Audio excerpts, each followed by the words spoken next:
Hi guys. അപ്പോൾ ഞാൻ എൻ്റെ ലൈഫിൽ ഏറ്റവും കൂടുതൽ ആഗ്രഹിച്ച, അതായത് എൻ്റെ ചാനൽ 100K സബ് അടിക്കണക്കാടും കൂടുതൽ ആഗ്രഹിച്ച ഒരു സാധനം ഇപ്പം എൻ്റെ കയ്യിൽ വന്നിരിക്കുകയാണ് ഗായ്സ്. അതൊന്നല്ല, നമ്മളെ പ്ലേ ബട്ടൺ നമ്മുടെ കയ്യിൽ കിട്ടിയിരിക്കണം. ഓക്കെ, അപ്പോൾ അതൊന്നല്ല എന്നെ എക്സൈറ്റ്മെന്റ് ആക്കിയത്. ഞാൻ ഈ പ്ലേ ബട്ടൺ അപ്ലൈ ചെയ്തിട്ട് ഏകദേശം ഒരു മാസമെങ്കിലും വേണ്ടി വരുന്നതാണ് വിചാരിച്ചത് കയ്യിൽ കിട്ടാൻ. പക്ഷേ എന്നെ ഞെട്ടിച്ചുകൊണ്ട് 8 ദിവസം കൊണ്ട് സാധനം എൻ്റെ കയ്യിൽ കിട്ടി. അപ്പോൾ ഏകദേശം നവംബർ 17-ാം തീയതിയാണ് ഇത് അപ്ലൈ ചെയ്യാനുള്ള മെയിൽ വന്നത്. അതും രാത്രി 12 മണിക്ക്. ആ ഉറക്കപ്രാന്തിൽ ഞാനത് അപ്പം അപ്ലൈ ചെയ്തില്ല. എന്തെങ്കിലുമൊക്കെ തെറ്റി അടിച്ചു കൂട്ടും അപ്ലൈ ചെയ്യുന്ന ടൈമിൽ. അതുകൊണ്ട് ഞാൻ എന്ത് ചെയ്ത് രാവിലെ 18-ാം തീയതി രാവിലെ ഉറക്കം എണീച്ച പാട് ഫസ്റ്റ് ചെയ്തത് ഞാൻ പോയിട്ട് അപ്ലൈ ചെയ്തു, പ്ലേ ബട്ടൺ അപ്ലൈ ചെയ്തു. അതിന് ശേഷം പിന്നെ നമുക്ക് ഇങ്ങോട്ട് കുറേ മെയിലുകളൊക്കെ വന്നു, അപ്ലൈ സക്സസ്ഫുൾ ആയിക്കണം എന്നൊക്കെ പറഞ്ഞിട്ട്. പിന്നെ നമുക്ക് ആമസോണിലൊക്കെ ഇത് സാധനം ഓർഡർ ചെയ്തിട്ട് നമുക്ക് ട്രാക്ക് ചെയ്യാൻ പറ്റില്ലേ, അതുപോലെയൊക്കെ ട്രാക്ക് ചെയ്യാൻ അങ്ങനെ ഓരോ അപ്ഡേറ്റ് ഇങ്ങനെ വന്നിരുന്നു, സ്റ്റെപ്പായിട്ട് ഇങ്ങനെ വന്നിരുന്നു. അപ്പോൾ 19-ാം തീയതിയാണ് എൻ്റെ ഇത് ക്രിയേറ്റ് ആവണം. അതായത് 18-ാം തീയതി ഞാൻ അപ്ലൈ ചെയ്തു, 19-ാം തീയതി തന്നെ എൻ്റെ പ്ലേ ബട്ടൺ ക്രിയേറ്റ് ചെയ്തു. പിന്നെ ഇങ്ങനെ ഒരു 2-3 ദിവസം അമേരിക്ക തന്നെ ആയിരുന്നു, അതായത് US-ലായിരുന്നു പ്ലേ ബട്ടൺ ഉണ്ടായിരുന്നു. 2-3 സ്ഥലം ഇങ്ങനെ കാണിച്ചു, വലിയ ഐഡിയ ഇല്ലാത്ത സ്ഥലങ്ങളാണ്. അപ്പോൾ അതിലൂടെ ഇങ്ങനെ പാസ് ചെയ്തിട്ടാണ് ഇതായത്. ഞാൻ വിചാരിച്ചു ഷിപ്പ് ത്രൂ ആയിരിക്കും വരിക, അതുകൊണ്ട് നല്ല ടൈം എടുക്കുന്ന വിചാരിച്ചത്. പക്ഷേ ഫ്ലൈറ്റ് ത്രൂ ആണ് പ്ലേ ബട്ടൺ വന്നത്. അപ്പോൾ അതുകൊണ്ട് US-ന്ന് നേരെ ഫസ്റ്റ് ദുബായിക്കാണ്, ദുബായ് എയർപോർട്ട് കാണുന്നത്. ദുബായ് എയർപോർട്ടിൽ ഒരു 24-ാം തീയതിയാണ് എത്തിയത്. 24-ാം തീയതി അവിടെ ദുബായ് എയർപോർട്ടിൽ എത്തി കുറച്ച് ടൈം കഴിഞ്ഞേക്കണേ എനിക്ക് കോൾ വന്നു. അതായത് ഇന്ത്യക്ക് ഷിപ്പ് ചെയ്യണമെങ്കിൽ, അതായത് പ്ലേ ബട്ടൺ വന്നിട്ടുണ്ട്, അതുകൊണ്ട് ഇന്ത്യക്ക് ഷിപ്പ് ചെയ്യണമെങ്കിൽ ഒരു KYC അപ്ലോഡ് ചെയ്യണം. അതായത് നമ്മുടെ ഗവൺമെന്റ് ID ഏതെങ്കിലും ചെയ്ത ID അപ്ലോഡ് ചെയ്യണം. അപ്പം അതിനുള്ള മെയിലും കാര്യങ്ങളൊക്കെ വന്നു. അങ്ങനെ അത് അപ്ലോഡ് ചെയ്ത് ഏകദേശം അറൗണ്ട് 1 അവറിൻ്റെ ഉള്ളിൽ തന്നെ ദുബായിൽ നിന്ന് നേരെ ബാംഗ്ലൂർക്ക് വിട്ടു. അവിടുന്ന് ബാംഗ്ലൂർക്ക് കയറ്റി അയച്ചു. അപ്പോൾ 25-ാം തീയതി ബാംഗ്ലൂരിൽ പ്ലേ ബട്ടൺ എത്തി. പിന്നെ 26-27 എവിടെയാണെന്ന് കറക്റ്റ് അറിയില്ല. 26 എവിടെയാണെന്ന് അറിയില്ല.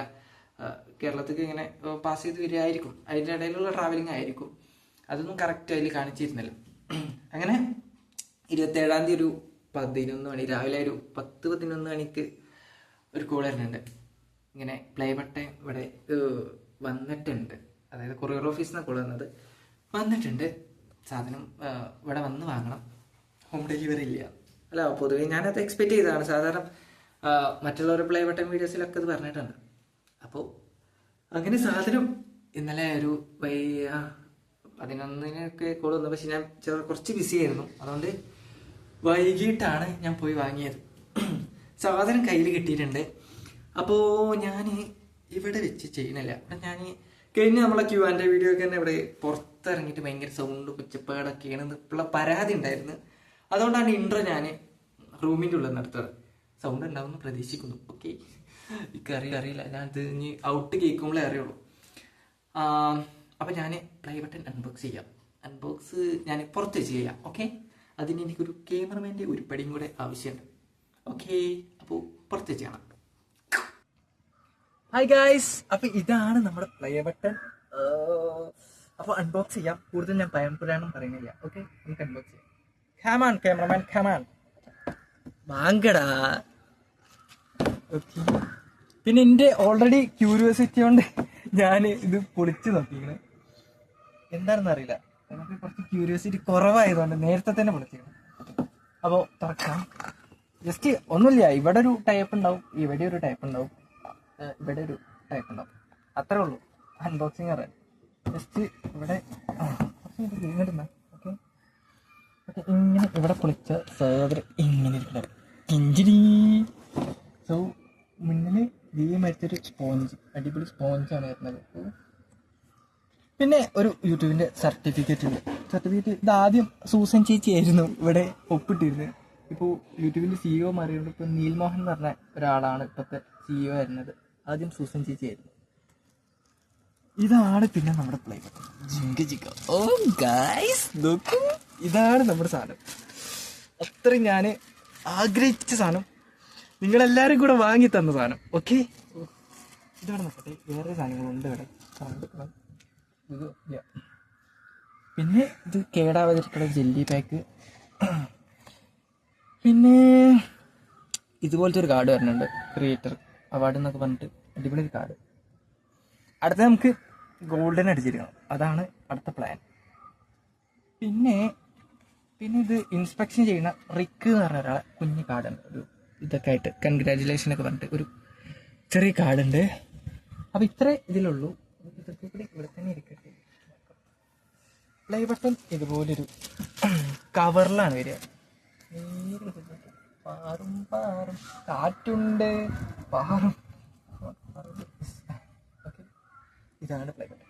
എവിടെ ഇருக்கு? ഇവിടെ നമുക്ക് present to space logo for passing 1 lakh subscribers എന്നൊക്കെ പറഞ്ഞിട്ട് അച്ചടിച്ച് സെറ്റാക്കിയിട്ടുണ്ട്.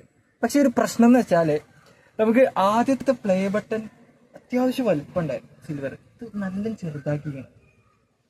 എൻ്റെ പ്ലേ ബട്ടൺ ഇങ്ങനെയല്ല, ഞാൻ ഉദ്ദേശിച്ചത് ഇങ്ങനെയല്ല, ഇത് ഇങ്ങനെയല്ല. ഓക്കെ, നല്ല കുഴപ്പമില്ല, സാധനം നമുക്ക് കൈക്ക് കിട്ടിയല്ലോ, അത്രേ ഉള്ളൂ. ഓക്കെ, അപ്പോൾ ഇത് മേടിച്ച് തന്നത് ഞാൻ ഒറ്റയ്ക്കല്ല, നിങ്ങളെല്ലാവർക്കും കൂടെ. ഇത് നമ്മുടെ സ്പേസ് ലോകം മൊത്തത്തിൻ്റെ, ഫാമിലിൻ്റെ മൊത്തത്തിൻ്റെ ഇതാണ്. അപ്പം എല്ലാവർക്കും വലിയ നന്ദി. ഓക്കെ, ഇത് വാങ്ങി തന്നി, thank you so much. Okay, പിന്നെ അവിടെ ബേക്ക് ഭാഗം നോക്കുമ്പോൾ നമുക്കിവിടെ ആണി കൊളുത്തിട്ടുള്ളതുണ്ട്. ഇത് അൺബോക്സ് ചെയ്ത് കഴിഞ്ഞിട്ട് വേണം, വീഡിയോ എടുത്തിട്ട് വേണം തൂക്കാൻ എന്നുള്ള ലെവലിൽ നിൽക്കരുത്, ഇനി പോയി തൂക്കണം. ഓക്കെ, അപ്പം അത്രേ ഉള്ളൂ. ഇതാണ് പ്ലേ ബട്ടൺ. ഓക്കെ, അപ്പം ഇനി അടുത്തത് ഗോൾഡ് വാങ്ങുക എന്നുള്ളതാണ് പ്ലാന്. അപ്പോൾ ഓക്കെ ബൈ, അടുത്ത വീഡിയോയിൽ കാണാം.